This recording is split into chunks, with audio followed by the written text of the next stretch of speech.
पूरा आयोजन किया जा रहा है। हमारी स्वर्गीय श्री विमल प्रसाद जैन जी जिनका जन्म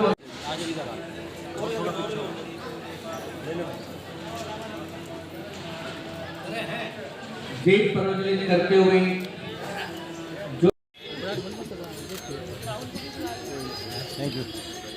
जोरदार तालियों के साथ बच्चों। और मेरा निवेदन कि मंच पर आकर दीप ब्लैक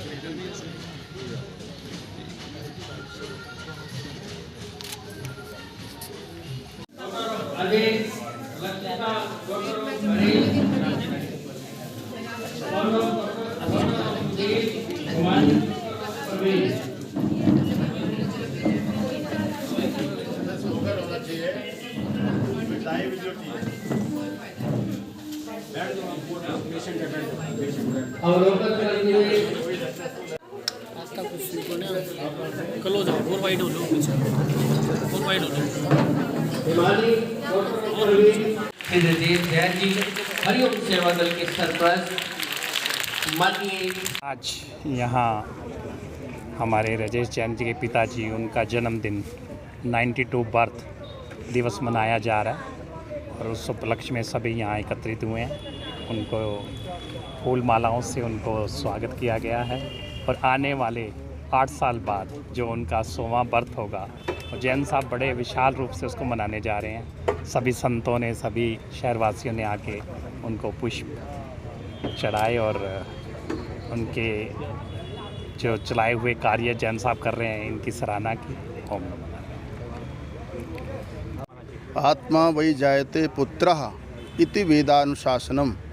वेद कहते हैं कि आत्मा ही पुत्र रूप में उत्पन्न होकर के और पिता के जो एक पूरा विचार है, उनके जो संकल्प हैं, पुम्नरकायतिथि पुत्रः, तर्पण और इस तक सीमित न रह के पूज्य श्री विमल प्रसाद जी के जितने संकल्प थे वो चाहे पर्यावरण प्रकृति से जुड़े हुए हों, स्वास्थ्य संबंधित हों, शिक्षा के क्षेत्र में हो, चाहे वो पूरे रोहतक के विकास के लिए हों, मुझे लगता है कि एक पुत्र रूप में और श्रवण कुमार की अगर उपमा दें तो कह सकते हैं कि आप एक श्रवण कुमार की तरह अपने माता पिता की आज्ञा का अनुशीलन किया, उनके पद चिन्हों में चल कर के राष्ट्र, देश, समाज और धर्म के लिए आपने जो कार्य कर रहे सच में बहुत ही प्रशंसनीय है, सराहनीय है।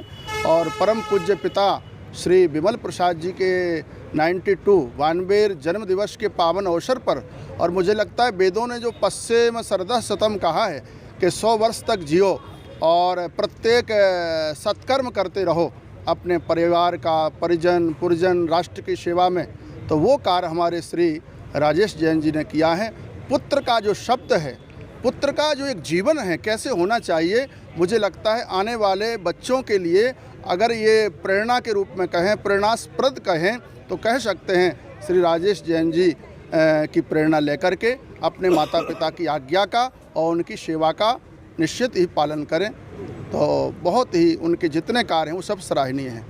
हमारे फादर के 92 बर्थडे पे सबसे पहले तो कपिलपुरी जी का, विश्वेश्वरानंद जी का, जिया जी का और जितने भी सब लोग स्वामी जी और आए थे, सबका बहुत बहुत धन्यवाद कि हमारे एक निमंत्रण पे सब उपस्थित होते हैं। पूरी फैमिली जो हमारे साथ सब निरंतर जुड़े हुए हैं और हम भी ये कोशिश करते हैं कि जैसे जिया जी ने कहा कि भाई बाऊजी और इवन मदर के बर्थ एनिवर्सरी पर, डेथ एनिवर्सरी पर जो भी हमसे नेक कार्य हो सकता है वो हम करते रहें।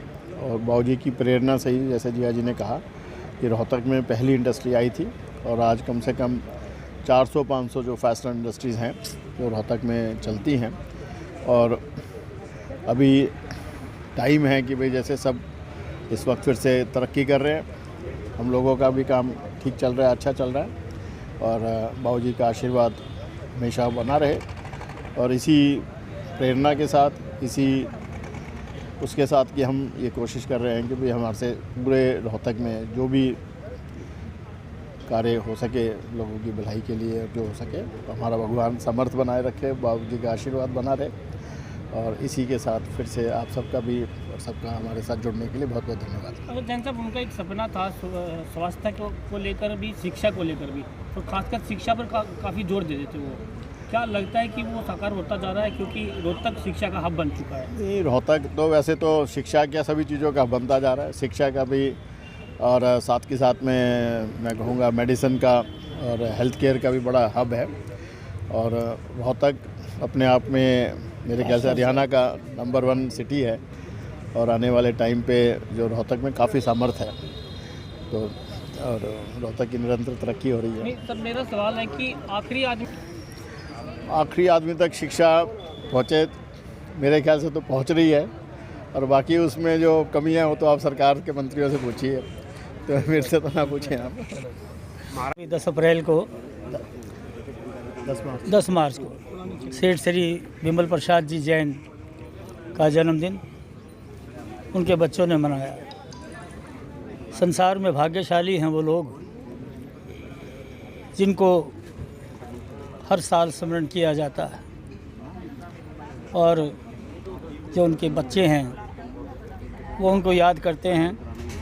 ये भी एक भाग्यशाली होने की निशानी है। सेठ विमल प्रसाद जी जैन इंडस्ट्री को सबसे पहले रोहतक में लेके आए। मैंने ये बात कई बार कही है कि चाहे कोई पॉलिटिकल पार्टी इस बात का श्रेय ले कि उन्होंने शहर की डेवलपमेंट की है, लेकिन सही मायनों में अगर इस बात का कोई हकदार है तो सेठ विमल प्रसाद जी हैं। बहुत थोड़े लोग हैं जिनको संसार में लोग याद करते हैं। मुझे गर्व है इस बात का कि मैं राजेश जी का दोस्त भी हूँ और रिश्तेदार भी हूँ। ये एक बेहतरीन दामाद होंगे कौन? एक ही बात है। राजेश जैन एक बेहतरीन नागरिक होने के साथ साथ परोपकारी भी हैं। मुझे कहने में कोई झिझक नहीं कि शहर में कोई धार्मिक, सामाजिक या शिक्षा का कोई प्रोग्राम हो तो इनके बिना वो अधूरा है। भगवान इनको लंबी आयु दे। और इसी तरह से हम सेठ विमल प्रसाद जी का जन्मदिन मनाते रहें। जैसे अभी अभी महामंडलेश्वर माननीय कपिलपुरी जी कह रहे थे कि 100वां साल जब 2030 में होगा तो बड़े भव्य तरीके से इसको मनाया जाएगा। न केवल रोहतक, मैं ऐसी अपेक्षा करता हूँ कि सारे हरियाणा में इसको हम मनाने की कोशिश करें। इस तरह का आयोजन किया जाएगा। धन्यवाद।